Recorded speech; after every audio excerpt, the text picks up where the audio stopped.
What's up, guys? It's your girl here, Rossie. Hello, movie lovers. And tonight we are going to discuss the new HellRaiser on Hulu. So let's get it started.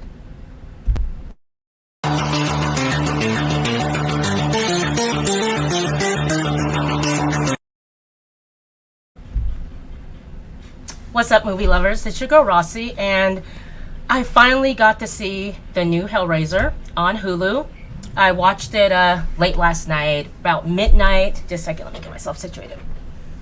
I watched it about midnight last night. I really enjoyed it, guys. This is a new story. It's not, a part 2 or a remake or a prequel. This is a whole new story in the world of HellRaiser. So let's get started with a few things I want to talk about. First of all, HellRaiser was originally, it's directed by David Bruckner, and this is a, Clive Barker story. And there are books that were written. They were called Hellbound, The Hellbound Heart. And it also was a play, fun fact, that premiered in 1986. The original guy that played HellRaiser, Doug Bradley, he also played Pinhead in the play adaptation of HellRaiser, which was called The Hellbound Heart. Now, in this HellRaiser, we have a new protagonist playing Pinhead, or the High Priestess. And let me find out what her name is. She did a great job, by the way, guys.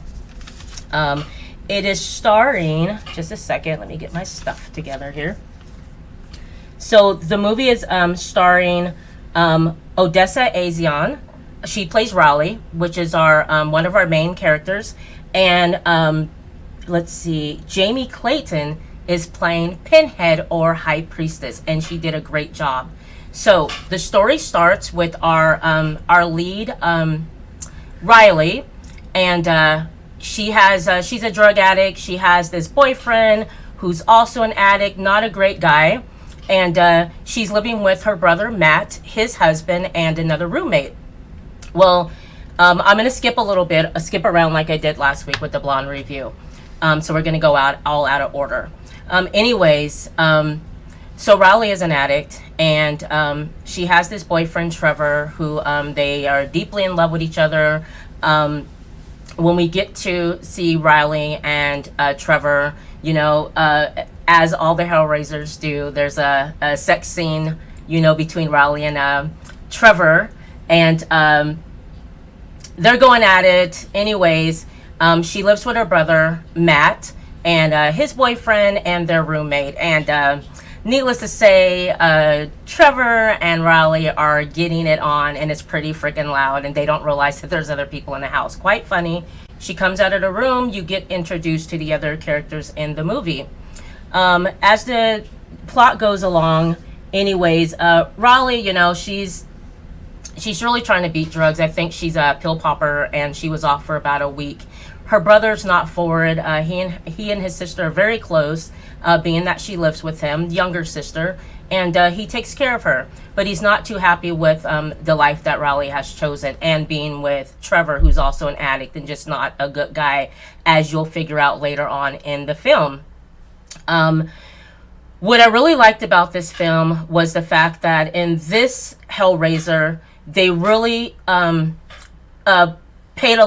we get to know more about the box, or the laminate configuration, in which the box is also called. So they give a lot of detail, which we haven't been getting in all the past previous HellRaisers. You know about the box, you know what happens, but they really focus on the box, okay? The puzzle cube. Anyways, Raleigh gets her hands on the puzzle cube. She's tired of being broke, and her boyfriend Trevor, who's not a great guy, lets her know, hey, I got a job we can do. We can make some money, but we got to go and steal this artifact. They don't know what it is. They go out one night. They have to break into this safe. They get this safe broken into, and inside the safe is our little, cube, our puzzle. They don't know what it is. Trevor doesn't know what it is. At least that's what we, so far that's what we think anyways. So they get this box, and they're looking at it, and like with all the other previous ones, they're curious about it. Anyways, to get through it, Riley ends up being the one that opens up the box. One night, she comes home. She told her brother she wouldn't be with Trevor anymore. Of course, you push people away. They tend to, stick together like glue, which happened between Trevor and Riley. The brothers kind of had it. They've never gotten into this type of argument before. They've always had each other's back. And the brother's I'm over it. You come in here drunk, you disrespecting my home. I want you out of my house. So he kicks Riley out, not wanting to, but, kicks her out. And Riley leaves the house. She, has a car. She goes to her car to sleep in it. And when she's in her car and she's getting her pillow, the box falls out of her backpack. So she picks the box up, she goes to the park, she sits on this merry-go-round, and by the way, she decides to go ahead and take a few pills to, feel a little better. And she takes the pills, she's really high. She goes to this merry-go-round, and she's playing with the box.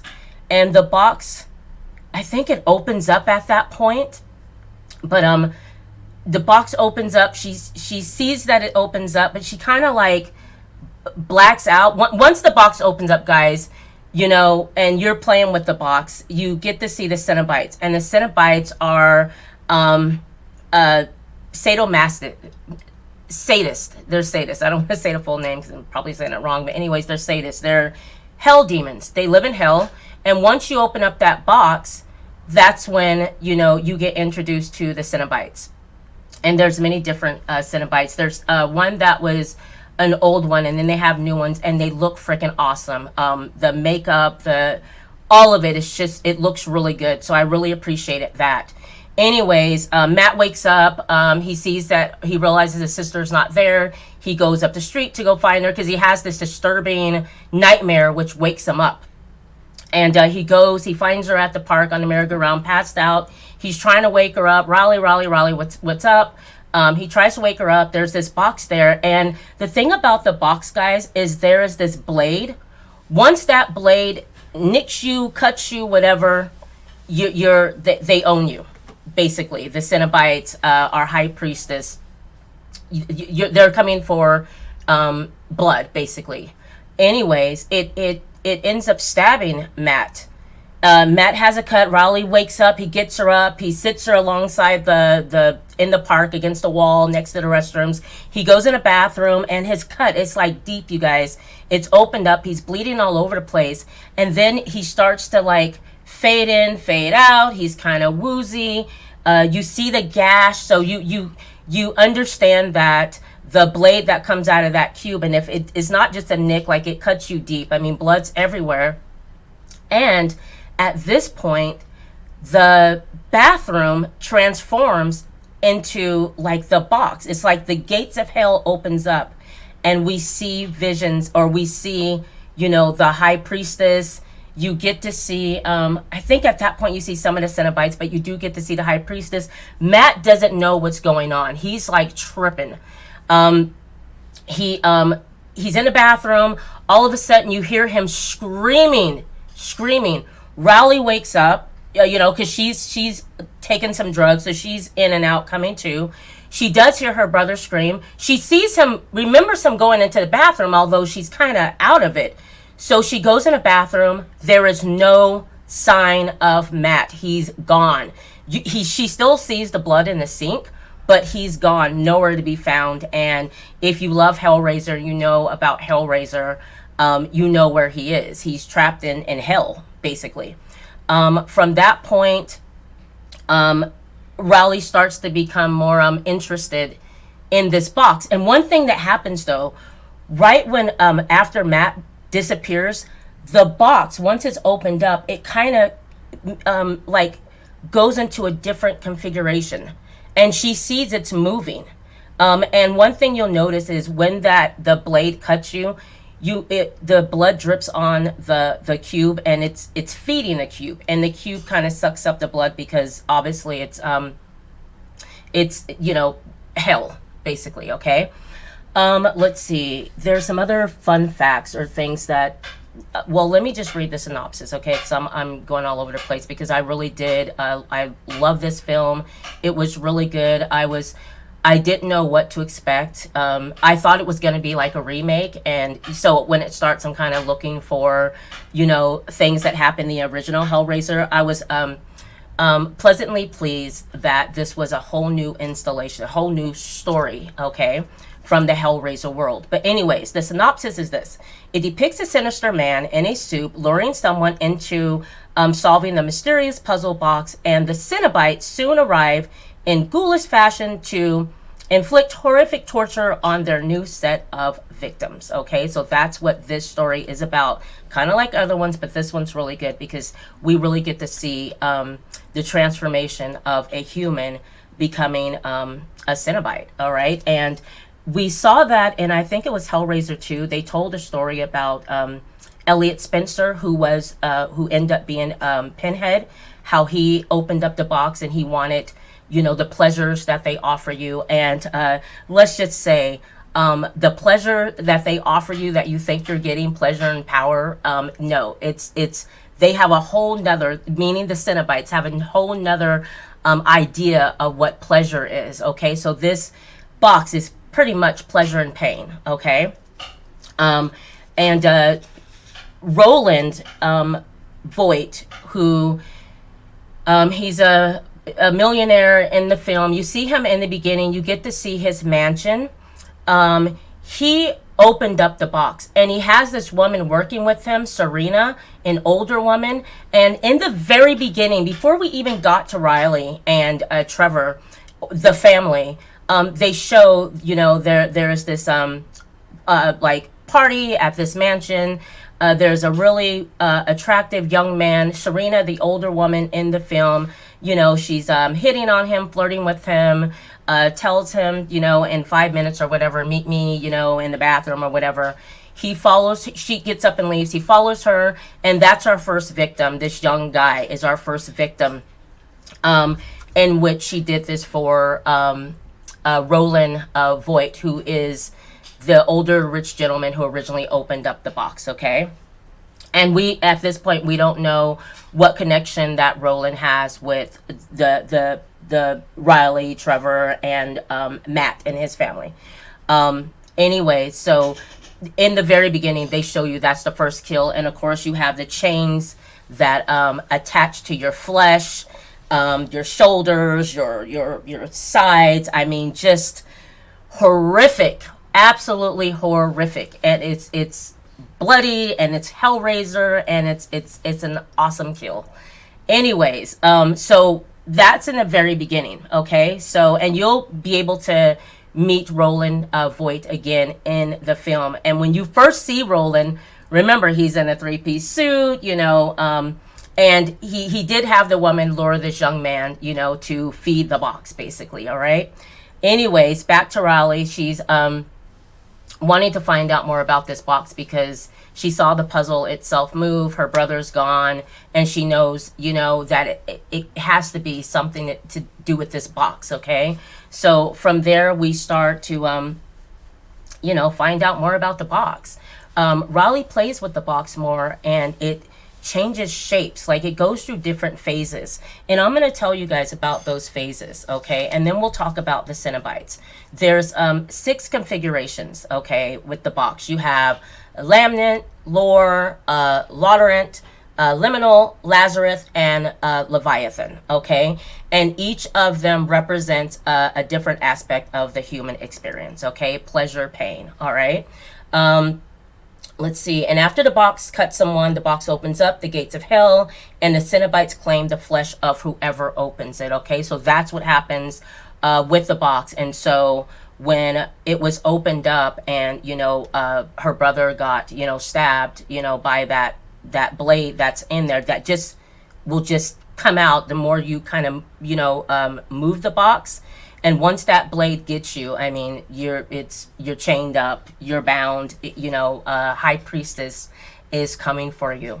So as the story goes along, no one believes Riley when she goes back to the house and tells, Matt's husband or boyfriend that, this is the last place I saw Matt, was at the park in the bathroom.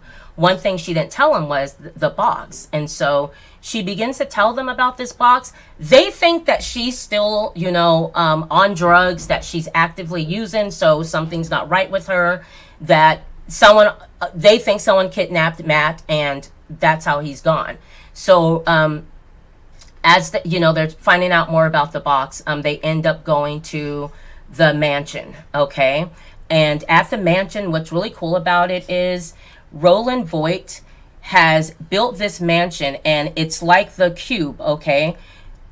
He has made cages so the mansion can close up in different parts of the mansion so that the Cenobites can't get to him, okay?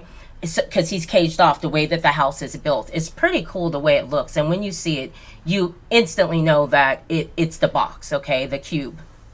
Anyways, she goes there. A lot of the story basically takes place at that mansion. They're going there. The box kind of led them there.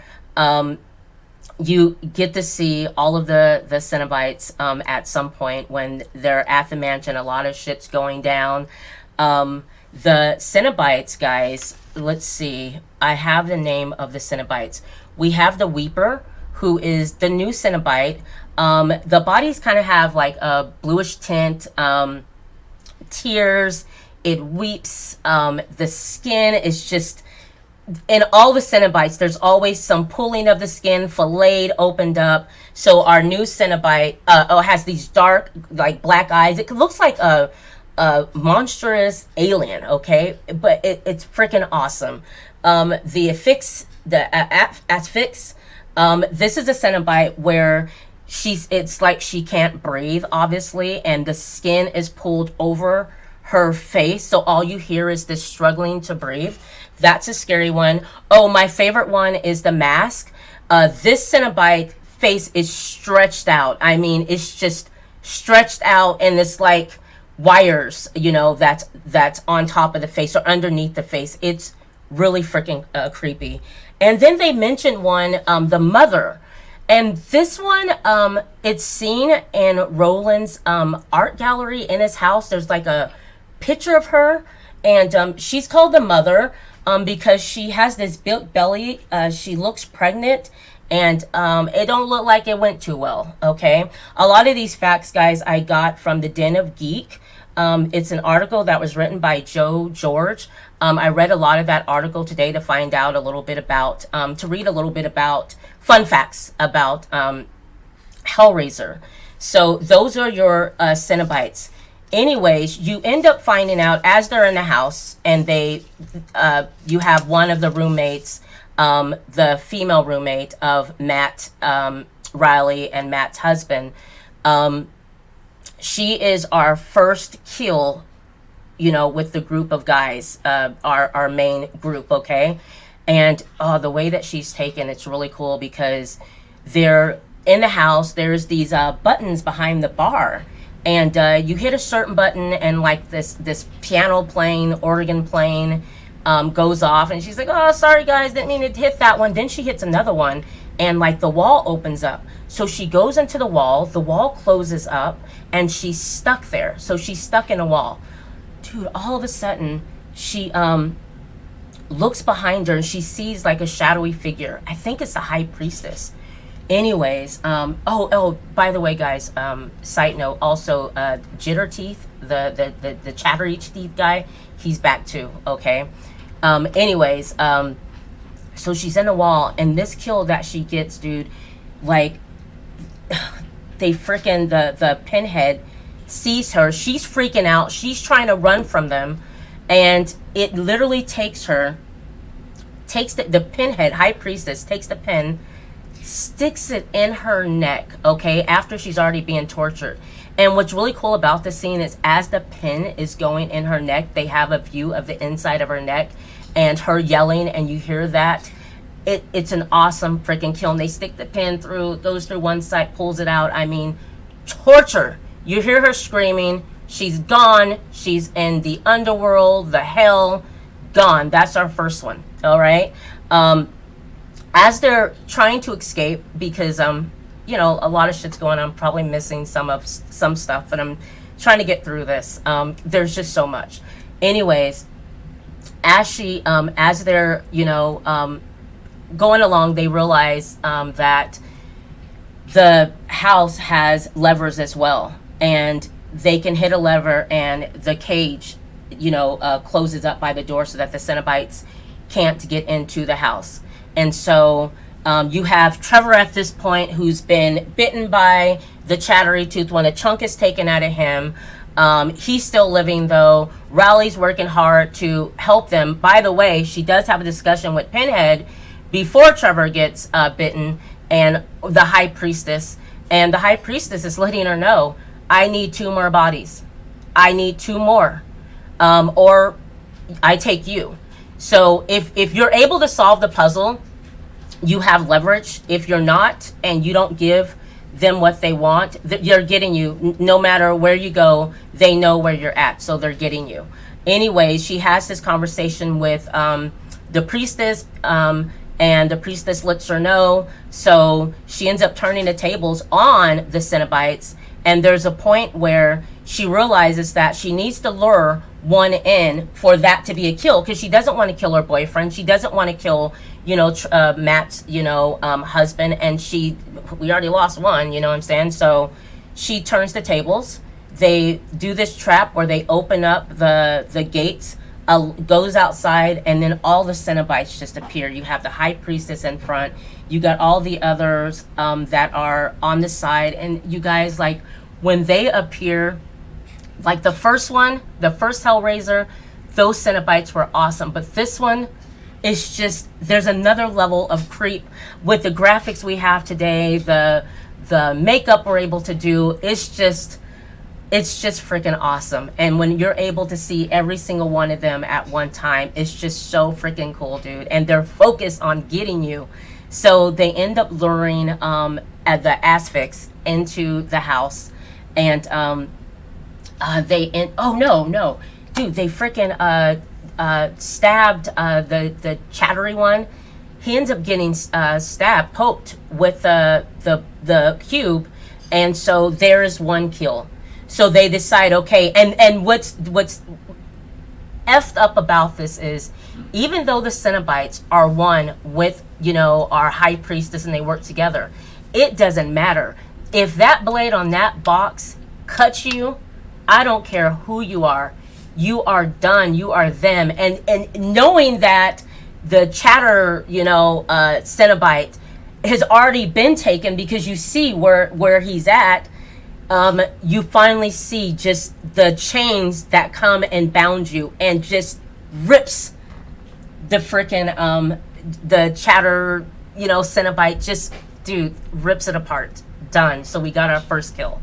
Okay. And so Riley's kind of like, okay, this worked. Let's set this up and do this again. So that's when they, figured out the buttons in a house and how to work the house, because like I said, the house is pretty much like the box. The Roland Voigt built it like that to protect himself from the Cenobites, and it worked. Okay, so she opens up the gates. They let, the Asphyx comes in. The Asphyx is coming in to claim them, but things go awry. They're not able to get the blade in it, and that's when they're running, and all the cages starts to close up to where they're separate in one place, separate in another place. And this is when you get to see Roland Voigt. And when you see him again, he appears, because remember, Trevor is effed up. Like, he has a chunk taken out of him. He's bleeding. Come to find out, Trevor is our bad guy. He and Roland worked together because Roland paid him to go and get someone to open up that box so that he can give to the Cenobites, okay?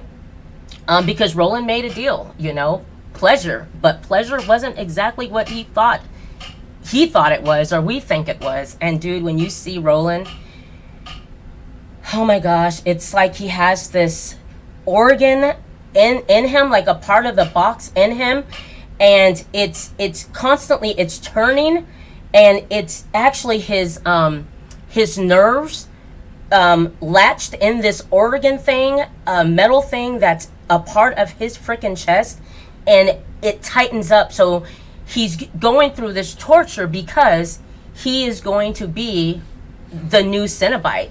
So kind of like in the first, or I think it was the second one, where you get to see Elliot Spencer, the original Pinhead, how he was a World War I soldier, and how he opened up the box and how he becomes Pinhead from human. We actually get to see that in this version of HellRaiser, and I really appreciate that, because to see a Cenobite being made was, and the torture that it has to go through in order to get to its final form. So every time this click happens, it turns and it pulls at his nerves, and he's just in a lot of freaking pain. So anyways, so that's when you first see him, when you realize that he and Trevor are working together. Trevor's working for him. So Riley ends up, or Trevor ends up saying, you know, Riley, I'm really sorry. This had to happen. So since they didn't get the asphyx that is caught in this gate, you know, kind of caught up, they end up getting going after Matt's husband. And so you have oh, what's her name? Goodness, I think it's no, I think it's the other one, the mask, or one of them, that ends up freaking getting to Matt's husband and getting ready to claim its flesh, because, you know, remember, you know, Riley owes that to them, you know. And so Riley's talking to the Cenobite, and they end up making a deal, because Riley gets the choice to pick whoever she wants to. So if the Cenobite chose that person, and being that Riley's in control of this box and has opened it up and knows how to work it, she ends up letting them take Trevor. And Trevor, dude, the way that he goes, they end up letting go of, you know, Matt's husband. He falls to the ground. I'm sorry, I forgot his name, guys. And they get Trevor. And once I found out Trevor was not good, I could not wait for his kill. And dude, they strap him to the floor, to the ground. He has wires that's just bounding him, and they just, the chains come and rip him apart, take him away. So this was a really good film. There's more to talk about. The way the film ends is that Riley ends up, the Roland is now talking to the priestess. They get back to that. Remember, the gates in the house are kind of closed off, so they can't get to Roland, as he has this organ in him, you know, part of him, because he's turning into a Cenobite. And Riley ends up hitting the little button to, you know, open up the gate so that the Cenobites that are trying to get to Roland get to him, because he's freaking evil. And he's looking at Riley, and he's like, don't do that, don't do that. It opens up, and you get to see Roland being tortured to get to his final form. And he gets to his final form, you guys. He freaking oh my gosh, it's awesome how they do it. So the organ, you know, because Roland's talking to the priestess like, this was not what I expected, whatever. And she's like, all right, basically, I'll give you a better gift. I'll do you one better. You see the organ being pulled, the instrument being pulled out his body. You see his body, like the flesh tearing a little bit. It's changing up, and you see him, dude, the like being lifted up, just lifted up, you know, out of the house into the sky like a freaking angel. And he's bound to this like cross-looking thing. And he's bald when you see him. He's powder bald.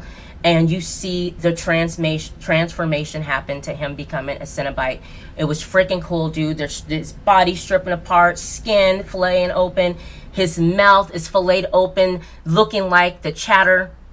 All of this just opens up, legs opened up. I mean, flesh just everywhere. They bound him to this like metal cross thing. You kind of hear like this angelic singing or something going on, dude. The way it ended was so freaking cool, because it makes me believe, like I'm sure it's gonna happen, that obviously we're going to get another installment. I read to find out they're not mentioning it right now, but if you watch this film, you know that there's another installment coming, that Roland is now our new Cenobite. And like I said, the last time we watched his transformation was in, I think, HellRaiser 2 or 3, when Elliot Spencer, who is our original Pinhead. All right, so listen, I really love this film. I thought it was great. I do want to mention a couple of things that I did find out. Let's see, it was other fun facts that I found out, and I think it's about the play. Yeah, so okay, so the play actually was called Hunters in the Snow. It was a play. It was directed by Clive Barker. It starred Doug Bradley, who played the original Pinhead in the film. This play was in 1986, I believe. The first movie came out in 1987, and Doug Bradley played, I think, the Pinheads for the first, I think, 7 films, and then they switched and got another Pinhead, and then we have the High Priestess. I've heard everyone talk about, oh, I can't believe, like, you know, the Pinhead's gonna be a woman. I can't believe it. Well, fun fact, if you know HellRaiser and you know that they were books, in the books, the original books, which was called The Hellbound Heart, that was wrote, it was a novel that was wrote in 1986. That's the first time that you've seen Pinhead appear. Pinhead was originally an androgynous looking woman. It was a woman. I believe that she had, obviously her skin's filleted, but I heard that her legs, like it had tongues that was attached to her legs, and they were moving, you know. So this director, David Bruckner, going back to have a woman play the Pinhead, that's how it originally was a woman. So this is nothing new. And I like that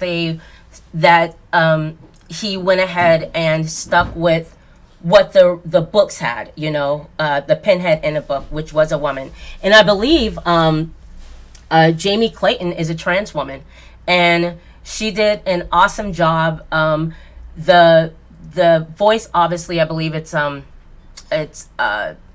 added in, but the slight smile that she does, the stare, and just it being a woman, it's even more creepy. And I love that the other Cenobites are different women, and they just look, it just looks creepy. But Jamie, let's see, I want to make sure, Jamie Clayton did a great job as the High Priestess, and in the original, in the book, Hellbound Heart, you know, she was referred to as the High Priestess, and then Pinhead just caught on. And so, you know, Clive Barker wasn't too happy about that, but Pinhead stuck, and we went with Pinhead. But it's Pinhead or High Priestess, all right? So it's always been a woman, okay? So we went back to the roots in the book of it being a woman. Let's see. Another thing, remember that the Cenobites, remember, they don't really, to them, there is no difference between pleasure and pain. You know, they don't see a difference. So when you're opening up that box and you're basically giving your soul to this box because you think you're going to get some type of great pleasure, power, all of this stuff, it comes with a price. Another thing I want to mention at the end of this film also is Riley ended up living. Matt's husband ended up living. Remember, he was tied up and was going to die there for a second. Pinhead, the High Priestess, has a conversation with Riley and it's like, listen, what do you want? You know, the whole time Riley wanted her brother back, her brother Matt back. And you see Matt, but she realizes he'll never be the same. So she's like, I don't want anything. I want nothing, which really displeases the High Priestess. And therefore, we then see what I was talking about, Roland's transformation. Anyways, guys, I could talk about this all day, forever. I think I covered everything I wanted to cover. Also, again, guys, Check out Den of Geek, the article that was written by Joe George. You can go back and read that article, find out a little bit more. And I'm Rossie. I will be back next Wednesday for another review. I'll surprise you. I'll figure out. It's going to be another scary movie because it is October and I want to, start doing more scary films. And there's another one that I want to talk about next week. I think I might do it. It's a movie called Afflicted. And it's also on Hulu. I think it was an IFC movie, but it was really good. Maybe I'll review that next week. Anyways, guys, I'm going to let you go. Love you so much. Let's see. What do we have here? We have some comments here. And I always just kind of, let's see. What do we have? Oh, hi, Jojo. There we go. Hi, Jojo. That's my sister, Joanne. Happy Halloween to you too, Joanne. She says happy Halloween.